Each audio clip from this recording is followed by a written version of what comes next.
Busy days here lately. Let's roll that intro. Let's get to it.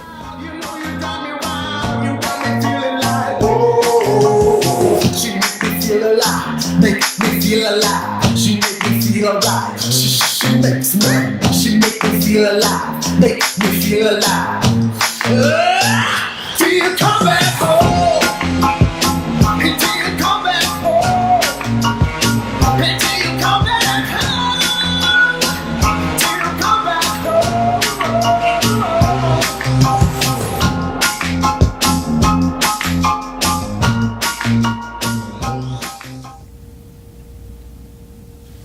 Hey everybody, I hope you're doing well.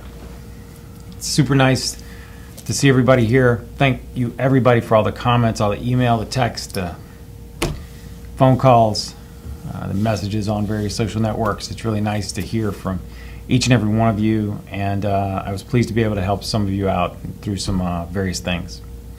Gonna just cover a few quick things with you. I got Kat ask a question because I was doing a lot of appraisals this week. And somebody asked me a question. I thought this was a great question to share with everybody in my large loss life. Because it doesn't really matter the size. This is the same truth. I have a pretty good, in my appraisal work that I do mainly. I mean, we have some other people in our company that does it, but I mean, I'm talking about the stuff that I do specifically. We have this thing that we do, which is it kind of assures a good win rate. And you know, usually when we get an appraisal to do, it's behind one of our clients that we kind of trust. You know, like somebody needs, hey, I've got this job, it's not going well, we want to spend it to appraisal, a carrier invoked, we need somebody to work on the appraisal, stuff like that. And so we're always the either umpire or the insured's appraiser. But you know, most of the time what happens is appraiser assigns for both sides. They figure out an umpire between them, or go to court and figure out an umpire between them, because we have to do that a lot too. But usually these guys look at some paperwork, show up at some appointed time on site together, walk it together, jaw about it, make some notes, inspect the property, and get together in a few weeks and talk, by phone usually, because you've shared documents on each of the estimates. I rarely have to make that many notes when I go to an appraisal, for one reason and one reason only. I never do an appraisal where I haven't sent staff, and sometimes me, but more often than not staff, in to exhaustively and often invasively test for every bit of damage there is on the property and validate every single bit on the property. And then we put, in turn, we estimate that and we get our appraisal scope, but our appraisal scope backed up with some very, very, very good data. Usually if it would normally take us, like say if we were on just a small loss and it would normally take us 2 hours to do it, usually that appraisal inspection will take about 6 hours and take twice the staff, because it involves bore scopes, it involves crawling every inch of the property, it involves both interviewing the insured and it involves interviewing any contractors or anybody else. They're going to find the whole meal deal. And that right there is just the difference. And we say that, you know, details matter, right? And we always say that details matter. But there's not one piece of this industry, not one place where details don't matter. If the insurance carrier gets it right coming through the first time, validates the claim right, then it's paid correctly. If the public adjuster gets it right, it moves down the road to being settled. If the lawyer has it and it's right as rain, then he's going to have a great way to settle that case even before going to court. It speeds the process along.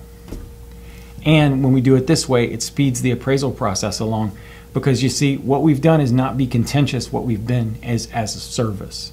So we are providing evidence of actual damage, not evidence of my opinion, because my opinion has nothing to do with an appraisal. It has nothing to do with any insurance claim.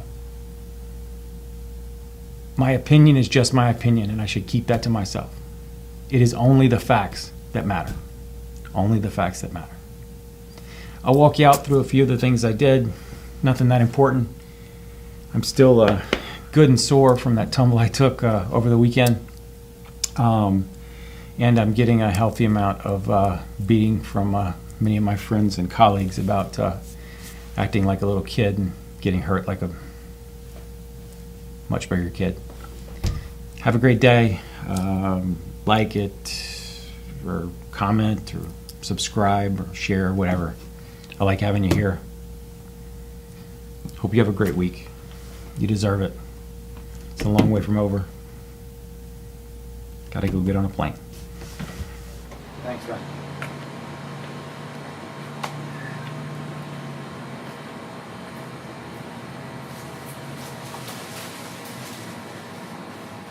So as you can see here, we got separation.